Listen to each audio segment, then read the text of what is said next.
how'd you do with cash flow issues and that kind of stuff? So you're a numbers guy with the $500 space, 8 cubicles. How do you manage that? Realize where you stand in your life. With that being said, we didn't take any salaries. We already prepared ourselves for the worst. Not sitting there saying, like so many people that I encounter, oh, they want to open up a business and they want to make money from, don't do it. Don't open up a business. Because you have no idea what it entails. So we knew from the rip, whether our sacrifice was a year, 6 months, a year and a half, we were already prepared. Not that we were financially strong at that time. Right. We were all surviving. I owned a catering company. My brother was doing real estate. So it's a sacrifice. I knew, hey, if I had to work both jobs, which I did, and my brother doing real estate, which he did, to build his business up. So we put everything from the beginning into the business to build up the residual. And that's literally 4 months, close to 5 months later, we looked at each other, see the book growing, and said, let's go. At that point, we opened up a place in Plantation, Florida. 28 cubicles. That's pretty big growth. Yeah. From 8 to 28. And then from that point on, literally lights out. Rearview mirror. Just go. Yeah, we literally became the #1 room in the country. Beautiful.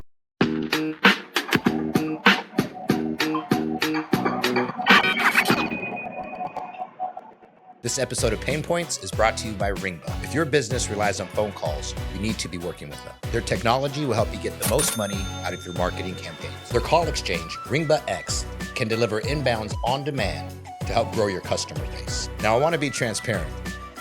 Ringba and Adam did pay me to deliver that message, but I'm also a customer, and I've watched them help dozens of companies become more successful over the years. So if you sell a product or service over the phone, I guarantee a moment with their team will be worth it.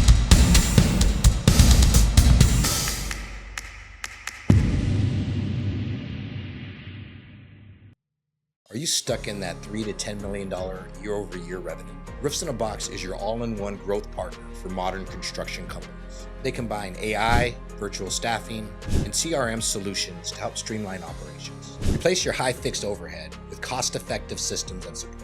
They empower you to run a smarter, leaner business, freeing up capital where it matters most. Mention this ad to save 10% on your next Roofs in a Box purchase. Welcome to Pain Points, man. We're real pain equals real growth. Today we got a legend in the space, man. Brad Cohen. I just got the privilege of meeting you earlier. Yes, pleasure. Oh, man. Pleasure, Ed. So normally I don't get all giddy, but you have, like I said earlier, and not to ride your coattail, but you have so much meat on what you say, so much experience. Every word is intentional. Every phrase, every moment, everything you talked about had substance behind it. So I found that I'm just intrigued by that. You know why? Why? Because it comes from the heart. Right. And it's real. Right. Yeah. There's no phoniness. Right. It's real shit.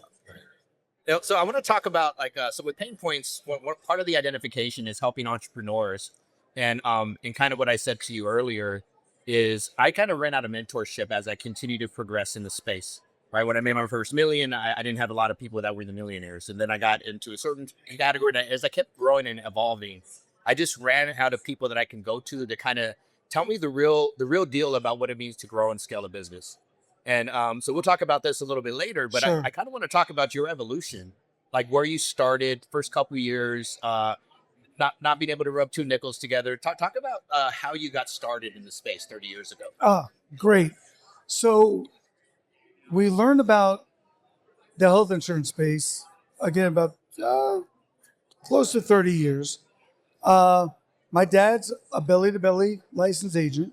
What that means is he was knocking on doors, making phone calls Monday, Tuesday. Grassroots. Going to these people's homes, in the living room and, signing them up for health insurance. So we started getting wind of a small call center in Pompano Beach, and they were selling discount cards. Oh, wow. And, it clicked for us. And we're like, wait a minute. We could do that. And we know we could do it better. And we literally got a place in Davie, Florida, 500 square foot place, had 8 cubicles, wow. paying $500 a month. And literally my dad would be in the front. I would just walk the aisle. My brother Seth would be on a little corner doing verifications. And, the whole joke to that whole little facility we had was that you would have to turn the water on in the bathroom because people can tell if you were making a 1 or a 2.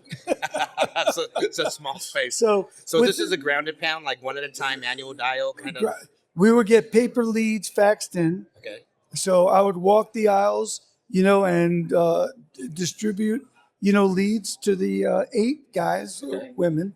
And yeah, that's how we started. And then once we tasted what the word residual means, that's when the button and the light bulb, boop. And we're like, wait a minute, we're number guys. We love numbers. And we're all on the same page. My dad, old school, me and Seth, right? And that's when like, we got to blow this thing. We got to blow this motherfucker up. So even early on, I always tell entrepreneurs, know your numbers, right? Don't become an Excelian. Understand cash flow, know the numbers. You've been a numbers guy from day one. Yeah. So yeah. What made you a number guy? It just came natural, man. Just you got to know your shit. Wow. You know what I mean? It's just 1 + 1 is not 11. It's 2. Right. You know what I mean? So at the end of the day, like I said, I've always been like that. Even in high school, I always knew, I was going to be the man. I didn't want to work for the man. That's just generational. My grandfather, when I was, as far as I can remember, always said, you can own your own business. You're going to own your own, as hard as it is, you're going to own your own business. So how old were you during this phase for entrepreneurship? How old were you? Oh, you don't even want to know, Ed. Okay. You don't even want to know. I started off in middle school. Oh, wow. In 6th grade, selling cinnamon toothpicks. Okay. And bubble gum. Literally, why? Because my dad at that time was just barely making it. And I'm saying barely making it. We used to go to this place called Pablo, and he would buy fruits and vegetables. My dad was a produce man. And I used to be on the trucks during the weekend, summer times. We had no choice. There was no afternoon, recreation. There was no weekend, hanging out with the boys. There was no, playing sports. We worked for the family, surviving. Yeah. And my dad we'd go into Pablo, and they used to have the bubble gum. It was Bubble Yum, right? And Bubblicious. And I used to see them in the wholesale. And I started seeing the numbers, like how much, kids are buying this for how much? And I was buying in wholesale. So I used to sell sticks of bubble gum, and I would make $20, $30 a week. I had the same experience with candy. Yeah. I used to go to Mexico and buy pica, which is a Mexican candy, and that's go to the school and sell. Yeah. I buy it at any, sell it for 25 cents. Yeah. Margin was huge. And then I would do cinnamon toothpicks. Right. And I would go to Publix, after making money with the bubble gum. Right. I would buy the extract, and I would pitch to my customers, my fellow students, that my cinnamon toothpicks were the best because I marinated them for 2 weeks. And they're spicy, and I dare you to try one. That's common. You know what I'm saying? And I used to sell 10 of them for $1. Okay, so you were an entrepreneur day one. So now you're in the insurance space. You're a numbers guy. How'd you do with cash flow issues and that kind of stuff? Because you got to wait for the book. You got to earn book. Sure. So you're a numbers guy with a $500 space, 8 cubicles. How do you manage that with just getting started out the gate? Realize where you stand in your life. So, with that being said, we didn't take any salaries. We already prepared ourselves for the worst. Not sitting there saying, like so many people that I encountered.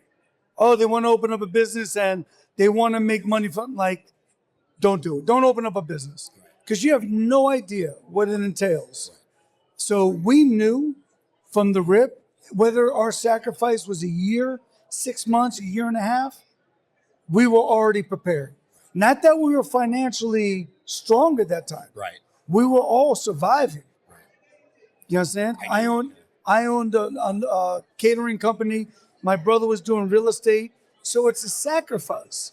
I knew, hey, if I had to work both jobs, which I did, and my brother doing real estate, which he did, to build his business up.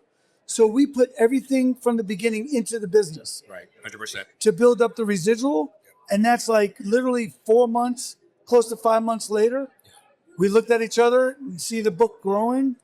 and said, let's go. Right. And at that point, we opened up a place in Plantation, Florida. 28 cubicles. That's pretty big growth, though. Yeah. Yeah. From 8 to 28.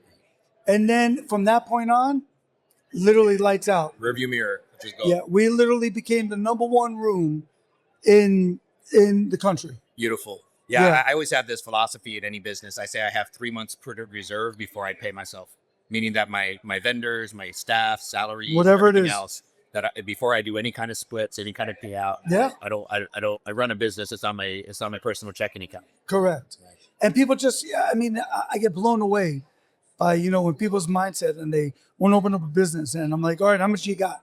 Right. You know what I mean? Like, do you understand what it entails? Right. Do you understand the bills? Like, they don't understand the sacrifice, man. Right. They'll sit there and even guys in my industry, when they make their first million, I tell them, don't go buy these beautiful cars. Don't dude, make money. You make this money, make that money make you more money. Let your money work for you. You know what I'm saying? Let it work for you. Yeah. You know what I mean? Chill out. It's exciting. Sit back. Yeah. But it's a now economy. A lot of people, like a lot of these young cats, just bought it yesterday. Unfortunately, yeah. We have the old school mindset. Right. You know what I mean? Where that's the old, where you build, and you keep on building. Right. You keep on building. That's why I learned from my great grandfather, my grandfather, just keep on building. And that's what we did with all of our companies. So who on your team was the systems guy? Because to do that kind of growth, I always say businesses fail for two reasons: people or process. Yeah. And you need process. My brother. Your brother. Okay. My brother's the numbers guy. Yeah. He's the process guy. Well, no, we're both the numbers guys. Okay. But my brother's 10 years younger than me. Okay. He's the analytical. He's the visionary. Gotcha. You know what I'm saying? He's the, both of us are the meat and potatoes. Right. I'm front end, he's back end. And it just worked like that naturally. Gotcha. So you guys make it happen. But we just synchronized since day one. Beautiful. Since day one. Okay. Well, that's awesome, man. So I want to talk about, it sounds like you had, the sacrifice came early. Did you have any pivotal moments in your career where you're like potentially going out of business, like we were talking about earlier, like 50,000 in the bank? And you just hit it. I love it. And this needs to be said around the world right here, what I'm about to say. Okay. So about 2 years into our, in the insurance space, we thought it was a lesson learned. We thought we knew everything. Right. We thought we were the big dogs, ego, walking around like we're the shit. Boy, that was a lesson. Right. Guys from Texas come to us knocking on our doors saying, why you guys have a TPA, third party administrator? Why don't you guys do everything in-house? We're like, what does that mean?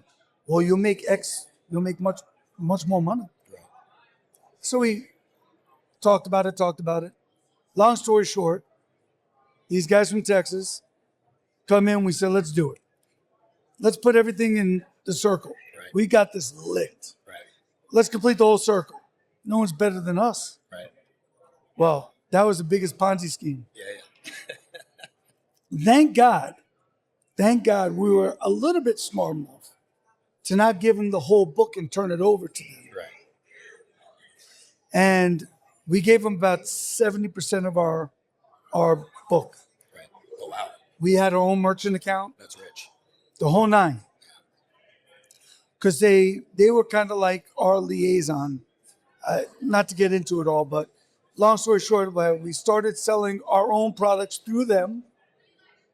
And about 45 days later, doing this venture of us with a big 8 million pound gorilla. Right.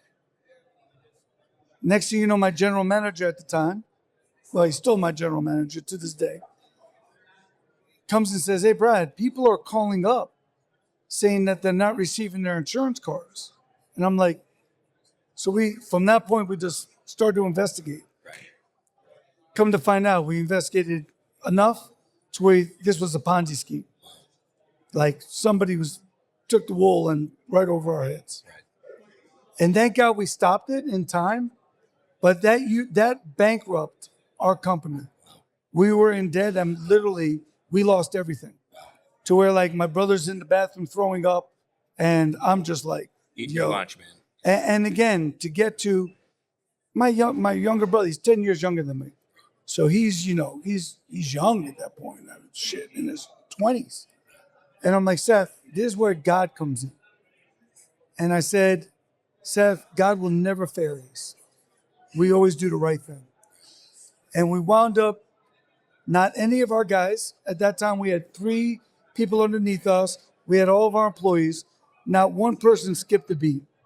It wasn't their fault. They shouldn't pay the consequences. 100%. We wound up doing whatever it took for them to stay on the weekly, monthly, salaries, right? And then literally about 3 months of us selling different products, nothing to do with health insurance, we were selling auto warranties out of Jersey. Which is Legit company, legit company. Nothing I say is not going to be. I mean, everything's legit. Right. Cross your T's, dot your I's. Believe that about us. Don't fool yourself. So, did that. Didn't like it that much. The carrier wound up. The TPA carrier called us back, and we wound up reconvening the relationship, and then we just took off 20-some years later. So yeah, there was that time we literally lost everything. wow.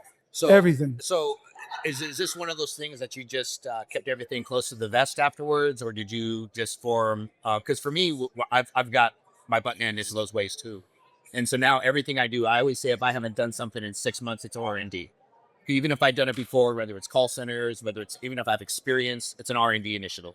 Understand what it means to lose, understand what it means to win, know Sure. whatever is going in. So at this point, did you just I mean, not to get geek out, but did you form better processes and systems, or did you just say I'm going to stay close to the vest and No, we do my learned own our thing? fucking lesson and say stick to what we know best. Yeah, Yeah. Bottom line, like we're good in sales and marketing. yeah.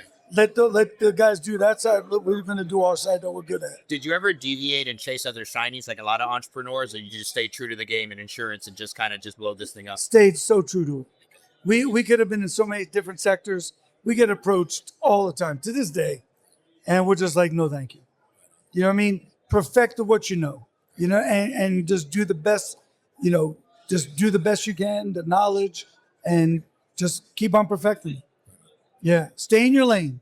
So you said Stay in something. your lane. You said something earlier, man, that really resonated, and this was the main thing that actually attracted me to you. You keep bringing up God and mentorship, and those are 2 things that are huge for me. I always feel Should be huge for everybody. I feel like older men, I feel like we need to mentor the guys. And but you said 2 things. One, I wanna just loaded 2 loaded questions. One is how do you incorporate God into your work ethic and your work life? How do you marry the 2? And then secondly, if you remember, I'll remind you, is you mentor a lot of young cats and you help them come up and even All just right now kinds. I've met like a couple. Who is your biggest mentor in life, and who's helped you grow into the man you are today? Who do you give the biggest single most shout out for Okay. you evolve into the man you are? Let's talk about God first. Yes, sir. There's God's instilled in me. God's instilled in all of us. We're all God's children, right? Right. So when you're saying like, how do you implement that it comes natural. It just is. Yes. God is God. Yeah. You know what I'm saying? There's no fighting it. God's my savior. God's my everything. You know what I'm saying? And I don't believe in religion. I believe in God. And it's not that I implement. I don't have to implement it. I just do. It's just part of who you are. Just part of my life. It's part of all of our lives. Yes, sir. You know what I mean? If you don't believe in God, sorry. I can't help you. Yeah. It's just there's no books or about God, or there's no religion about God, or no. God is just God. God's just not just. I know deep inside God always has my back. Why? Because of how I'm blessed, of how I walk and talk and act in this world. You know what I'm saying? And, people always like, Brad, about giving, giving, like, who am I amongst everybody? Like, I'm no better than anybody, but no one's better, why? Right. I'm on the same playing field as everybody else. Cut from the same cloth. You know what I mean? And to me, like, I'll get on the other question, but to me, I can't stand people that are ignorant and selfish. That to me is just I call Not, it scarcity mindsets. People that I have like scarcity it. mindsets, I want nothing to do with it. Yeah, zero. I got no tolerance for you. I got no patience. Or time, really. Yeah, yeah. And then the second one was 'Cause I want to know who mentored you. Like, who meant who do you give the biggest shout out for helping you evolve into the man you are? Whether it's business, personal growth, spiritual. Is there someone or a certain series of people that you would give shout outs to? when it comes to business, I would say there's small pieces of that I got from many different people. One being my grandfather, my great grandfather, my dad, uh, my brother. When it comes to business, my younger brother, uh, and just learning from different little bit here, a little bit there. Always keeping my eyes wide open and my ears listening. Always, you know, I always want to learn from somebody better than me. I understand when it comes to business. When it comes to any of our businesses, when it comes to real estate, when it comes to food, when I want to learn from the best. You know what I mean? So that to me, and when it comes to spirituality, when it comes to, and I say that like the spiritual side of me, my mentor for 11 years, his name's Tim, is my life, is my one guy that knows. There's two people in this world that know me, like know me. And Tim is one of them. And my wife, Alejandra, on the spiritual level, is my mentor as well. She has taught me life-changing, like life. So I've been with her for 7 years, and I'm being dead ass when I say like it clicked. Just her level of spirituality and being touched me in such a way where it changed my life in such a positive way that I'm indebted to her for my life. You know what I'm saying? And Tim, I do work with all the time, but to have a relationship with my wife on that level is very, very special. You know what I'm saying? And it's a lot of work, but it's very special. I love that. And so what created this passion? I know what creates it for me, but what creates this passion of service and mentorship and the wanting to give back? Is it legacy? Is it the mentor in you like said, hey, you got to give back in order to keep it kind of thing? Is it just some sort of spiritual lesson you've learned that you just kept on doing? Or No, no. I'll give you one, and then I'm going to go get into it. all right, I'm sitting with the sheriff of Broward County. okay, It's one of the biggest, if not the biggest sheriff in the country, right? Great man. We got introduced years ago. I'm sitting with his whole chief of staff, all of his top-notch people. And we're doing an event for him, for the first responders. This is like right after, like during COVID, and 5,000, 6,000, first responders were, and one of his people look at me. She doesn't know me from Adam. right, And she goes, not in a sarcastic way, but in a sarcastic way, says, why are you doing this? right, And I looked at her dead in her face, like eyes, and I said, why not? So, no, there's no book. There's no spiritual Dalai Lama. I just do, man. You know what I mean? Like, again, I just stay in my lane. You know what I mean? Like, why not? At the end of the day, like I said, it's your mindset. If you're gonna sit there, me, and worry about, hey, listen, I make another 10 million. I want to buy another house. I want to buy this, and not give back. Like, who the fuck are you? You know what I mean? Like, at the end of the day, man, people out there just don't have the know-how. Why not teach? Why not take that energy? And to give meals out to people that are starving, like, who the fuck are you to say no? yeah. To me, like, go fuck yourself. Sorry for the language, guys. Nah, it's You could blurb that out, but I'm being passionate. I'm being serious. Like, I love it. I love putting smiles. I get emotional, and I love putting smiles. When someone's eating their first hot meal for the week. I mean, like, that's blessings. That's what God put us on this earth for. I agree. You want to talk about God? He doesn't give a fuck about your fucking diamonds or your cars. You know what I mean? Like, if someone's starving, Or the kids, I get emotional. I'll get too much, but I don't want to get.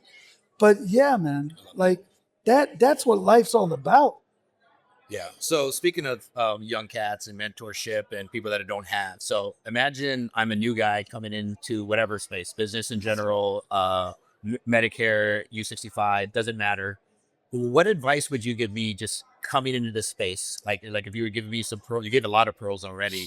Like one is know the numbers, sacrifice, those kind of things. But what advice would you give me coming in, like to help shape and mold me? And then secondly, if you remember, if not, I'll remind you for people that are struggling in this space right now, what advice would you give them to kind of help escalate them to the next level?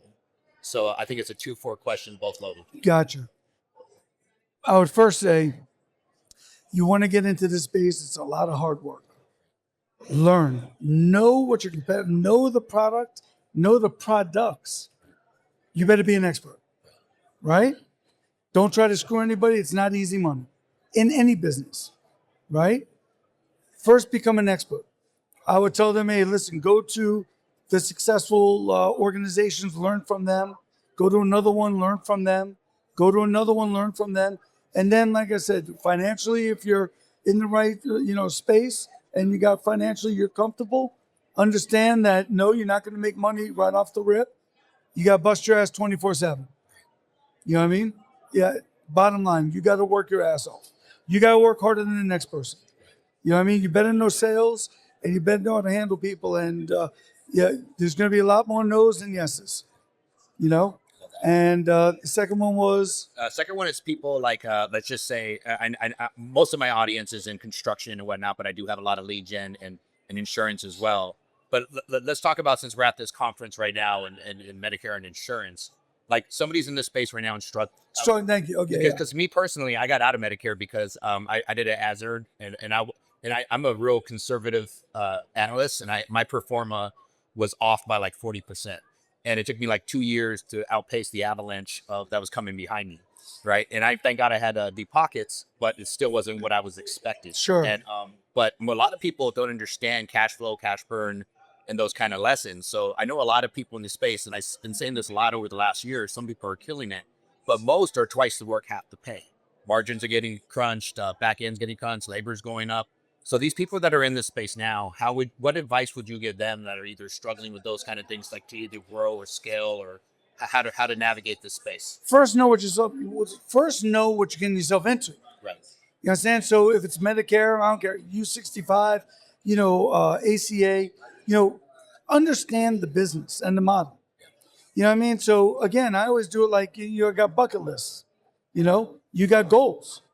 So like for instance, on Medicare, it's not that, on advancements or commissions, know what the commissions entail, what the percent is.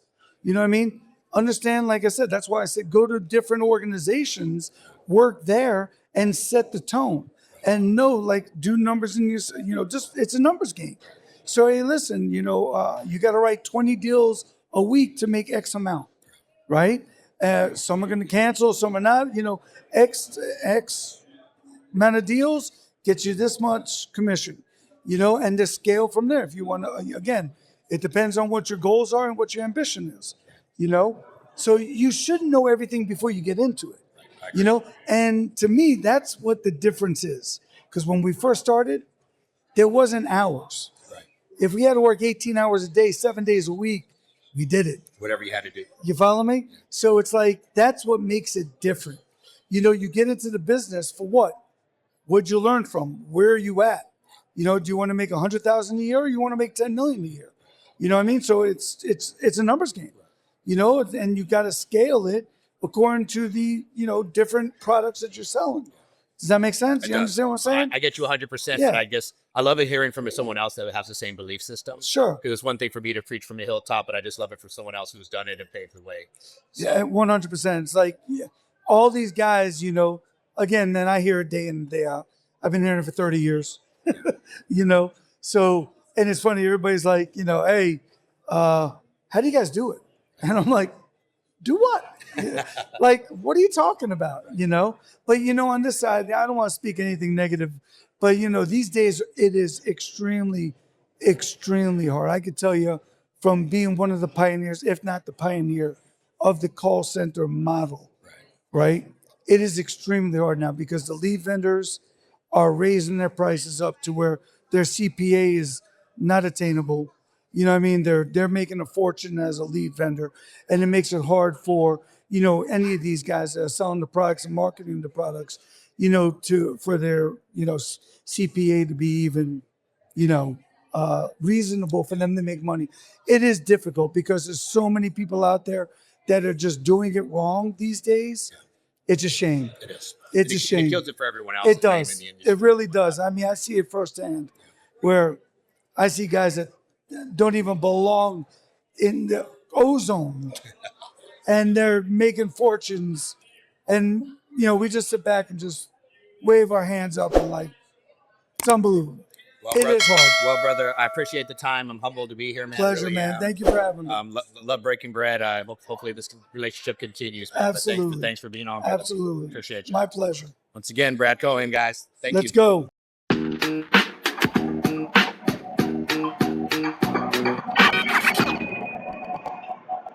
This episode of Pain Points is brought to you by Ringba. If your business relies on phone calls, you need to be working with them. Their technology will help you get the most money out of your marketing campaigns. Their call exchange, Ringba X, can deliver inbounds on demand to help grow your customer base. Now, I want to be transparent.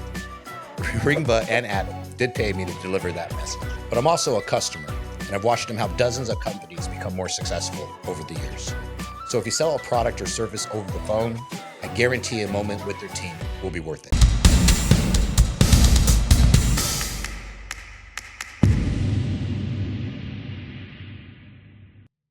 Are you stuck in that $3 to $10 million year-over-year revenue? Roofs in a Box is your all-in-one growth partner for modern construction companies. They combine AI, virtual staffing, and CRM solutions to help streamline operations. Replace your high fixed overhead with cost-effective systems and support. They empower you to run a smarter, leaner business, freeing up capital where it matters most. Mention this ad to save 10% on your next Roofs in a Box purchase.